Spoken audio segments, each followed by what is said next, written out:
What is going on, everybody? It is Frank the Tank, and welcome to week number 22 of this Winter League. Not wanting to give too much away, this week was one that I really didn't like, to look back on. It was one that I wasn't really enjoying when I was out there either. Simply because I did the one thing that I usually try to avoid doing, and that is trying to go through every single ball that I have in my arsenal. I ended up doing that on this night because, I struggled to find a line. I struggled to get things to click. I was very inconsistent. A lot of missing to the right, a lot of missing to the left. I just I struggle to figure things out, and despite that, I will say everything turned out pretty okay in the end, surprisingly. My form was something that I was really unhappy with as well. But I was kind of surprised, that I was able to pull it together and put up something decent in the end. And the big question is, again, just like last week, in week 19, remember that horrible 400 series? And then I got my stuff together, if you know what I mean, and I managed to bowl a 684 series in week 20, and I followed it up with another pretty good 600 series in week 21. So here we are in week 22. Can we continue the string of 600 series? I don't know. Let's find out right now. Let's roll the clip.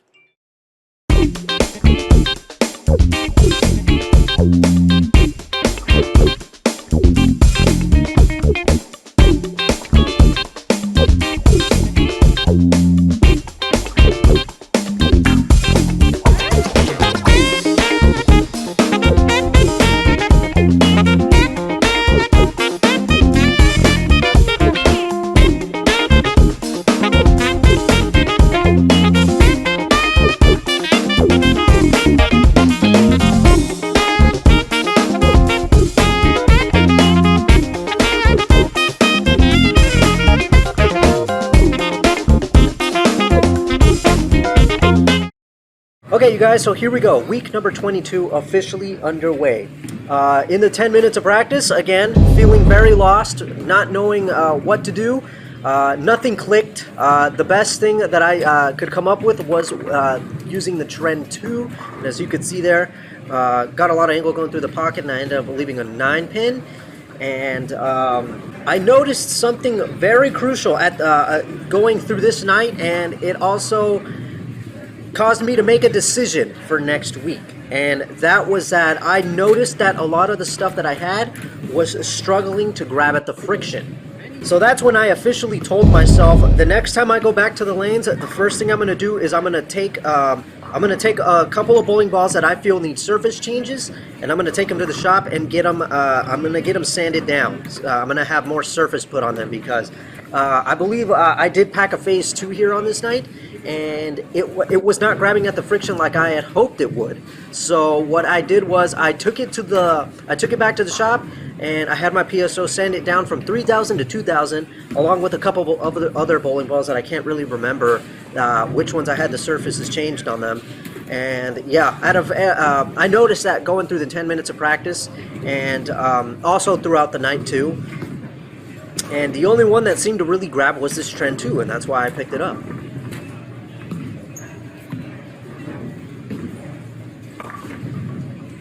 Although, as you can see there, I did notice that it didn't pick up necessarily, where I wanted to, right exactly where I wanted it to. I noticed that it kind of got a little further down the lane, so that's when I realized, okay, definitely got to get some surface changes done with a couple of my bowling balls for next week.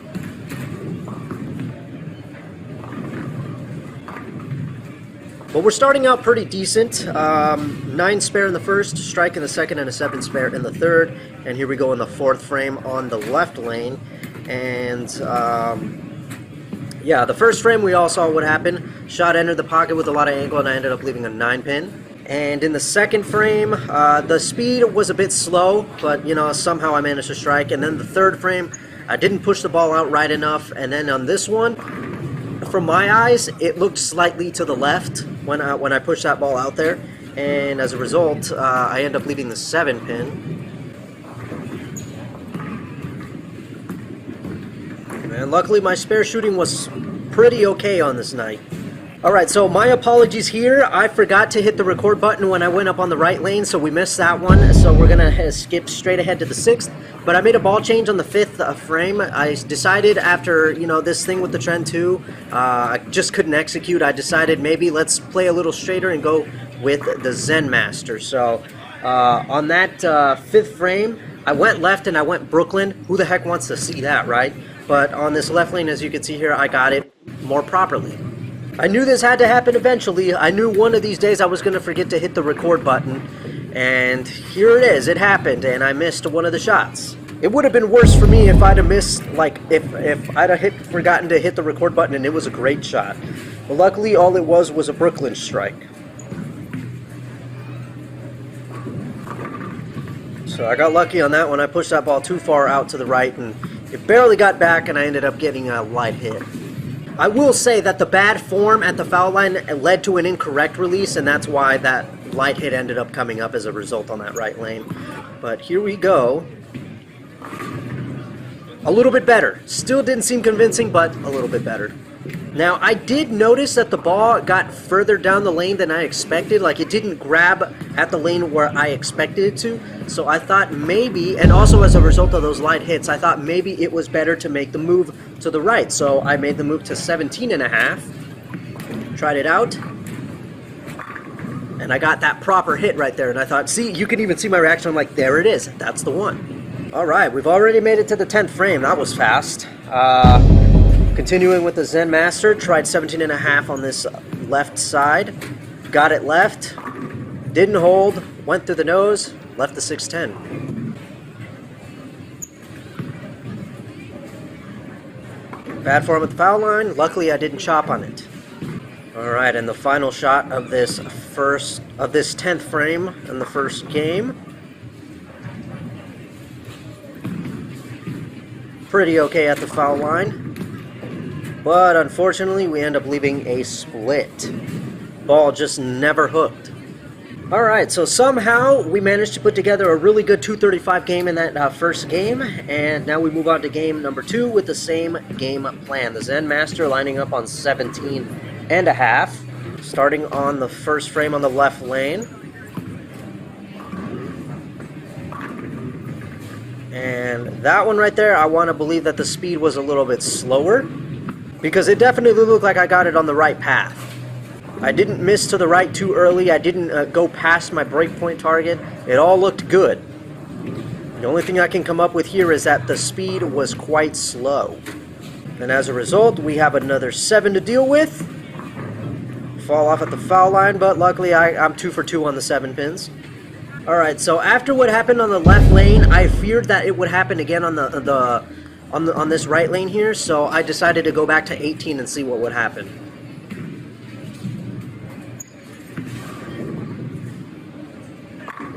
Now, to me, it looked like I got it to the right a bit early, but it held and it made it there, and I got a proper hit. And I thought maybe 18 is where I need to stay now.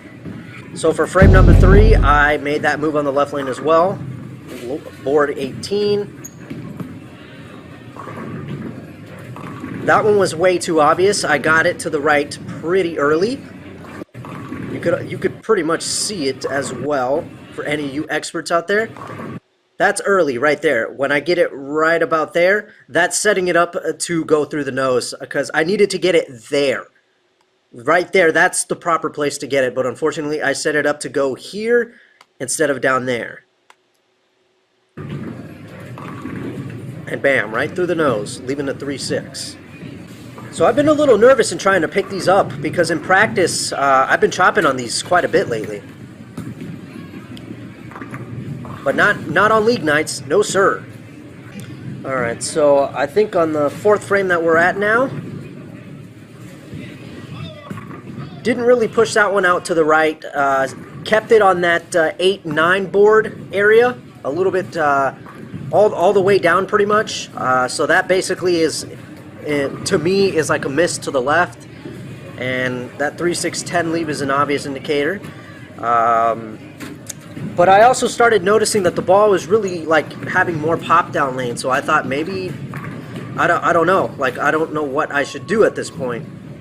The answer is quite obvious. I could have just taken that same ball and moved to the left or something like that if I'm noticing more hook, but I decided not to do that.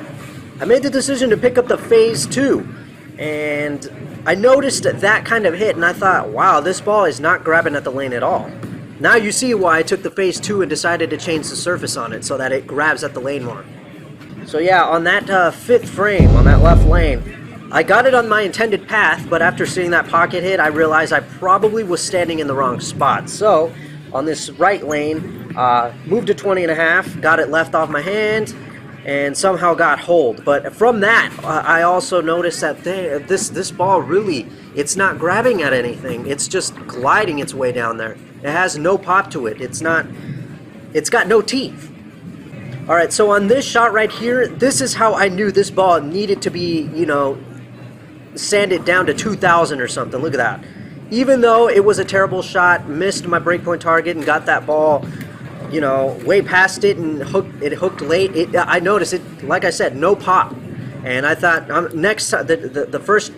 next practice day that I get, I'm taking this thing to the shop, sanding it down from 3,000 to 2,000. This thing needs to grab early in order for me to be able to use it.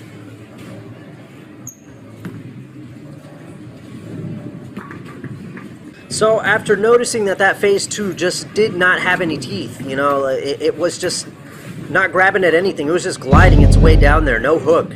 I made the decision to go to the Fate, the next choice. Always a good ball. I think I went to 21, and I got the ball slightly left, ended up going high, and I left the 4-pin. To me, it was kind of a little bit surprising that the Fate was grabbing at the lane a lot better than that phase 2, considering this is a pearl and the phase 2 was a solid. Alright, so on this shot right here, I felt like I had stuttered on my footwork, if you know what I mean, like if I was about to trip or something, and as a result I ended up, once I was in it, there was no stopping. So I just kept going,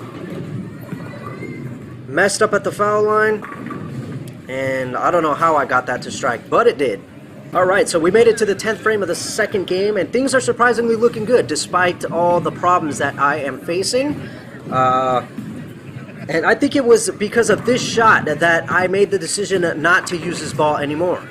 Threw it down the lane, and despite the bad form, I could feel at the release that I put a good amount on it, so I was surprised to see that it basically, like, it looked like it just went straight down the lane, and you could tell from this angle too, like it hardly moved.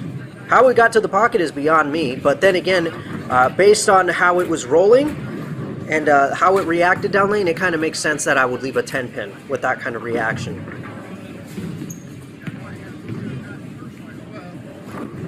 And luckily, we kept it clean. And that's when I made the decision to just go back to the trend 2 and just try to use that. Because it was the only thing that looked like it was really grabbing at the lane and turning, just like you saw right there with that last shot. Alright, so we managed to finish game number 2 with the 204, so things are looking surprisingly okay. I don't know how, but to me it's just a miracle that it is. I mean, bad form, bad shots, bowling ball's not hooking. But yeah, after that last shot in the 10th frame of the second game, I made the decision to just go back to the trend 2, as it was the only thing that I felt was working properly. So I lined up on 21.5 again. Got the speed kind of slow there. And unfortunately, I ended up leaving that Greek church. And sadly, I didn't get all of the count. Alright, so on this next shot right here, I think if I remember, I dropped it. Yeah, I dropped it. And somehow ended up with that result. Alright, for the 3rd frame, unfortunately, I got the speed really slow again. Partly because of that really bad delivery, and I was lucky to fight off a split there. So yeah, we have a pretty slow start to game number 3 here. Alright, so for the 4th frame, I didn't have slow speed, however, I did have a pretty ugly release. And ended up getting some pin action there. I don't know how, but I did. Alright, for this 5th frame, got it left. That's way too easy to spot. And held like I've never seen it before. Alright, what you're going to see on this left lane is what should have happened on the right lane. Left and split. And unfortunately, here is the really lame attempt at trying to make this. Slipped off my hand and sent it to the gutter halfway down. It was at this point that I felt like all else had failed. I couldn't do it with the Trend 2 anymore, so I decided to do what I usually do. Went to my second to last resort, and that is the pitch black. My very, very last resort is to pick up the spare ball if I can't do it with the pitch black, but I felt confident enough that I could execute with the pitch black despite that very lucky Brooklyn strike there. So keeping in mind how much the Zen Master was hooking down lane, I thought to myself, okay, let's stand on 14 and see what happens. Obviously the right lane was not the one that gave me the answer because I missed my target and went Brooklyn, but that one right there was the indication to me like 14 is the board we definitely got to be standing on. So we got that figured out, and now all we had to do was just keep making some good shots. Lord knows I needed to string some strikes together now because this was looking like a low game unless I would do so. So yeah, right there I was like, yes, I needed that strike. Yeah, I told myself like I could still salvage this just so long as I can continue striking with this pitch black. That was left. And it held, luckily. I was worried that that one would go through the nose when I noticed what path I sent it on. I'm lucky, though, that all I left was a 4. That could have been way worse. Of course, me not trusting myself with my spare ball, chose to hook at it to play it safe. And for the last shot of the night,